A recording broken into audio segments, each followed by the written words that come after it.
देवेंद्र फडणवीस यांच्या नेतृत्वाखालील राज्य मंत्रिमंडळाचा विस्तार आज नागपूरच्या राज्यभवनात पार पडला। महाराष्ट्र विधिमंडळाचे हिवाळी अधिवेशन उद्या 16 डिसेंबर पासून सुरू होत असताना एक दिवस आधी हा शपथविधी सोहळा घेण्यात आला।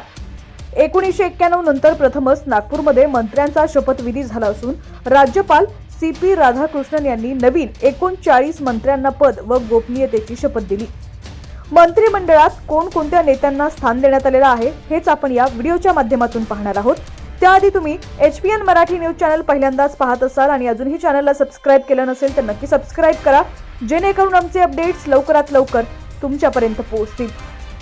तर मंत्रिमंडळात चंद्रशेखर बावनकुळे, राधाकृष्ण विखे पाटील, हसन मुश्रीफ, चंद्रकांत पाटील, गिरीश महाजन, गुलाबराव पाटील, गणेश नाईक, दादा भुसे, संजय राठोड, धनंजय मुंडे, मंगल प्रभात लोढा, उदय सामंत, जयकुमार रावल, पंकजा मुंडे, अतुल सावे, अशोक उईके, शंभूराज देसाई, आशिष शेलार, दत्तात्रय भरणे, अदिती तटकरे, शिवेंद्र सिंह राजे भोसले, माणिकराव कोकाटे, जयकुमार गोरे, नरहरी झिरवळ, संजय सावकारे, संजय शिरसट, प्रताप सरनाईक, भरत गोगावले, मकरंद पाटील, नितेश राणे, आकाश फुंडकर, बाबासाहेब पाटील, प्रकाश आबिटकर, माधुरी मिसाळ, आशिष जयस्वाल, पंकज भोयर, मेघना बोर्डीकर, इंद्रनील नाईक आणि शेवटचे योगेश कदम।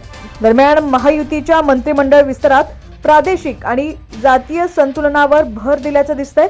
आगामी स्थानिक स्वराज्य संस्थांच्या निवडणुका समोर ठेवून काही चेहरे मंत्रिमंडळात घेण्यात आलेले आहेत।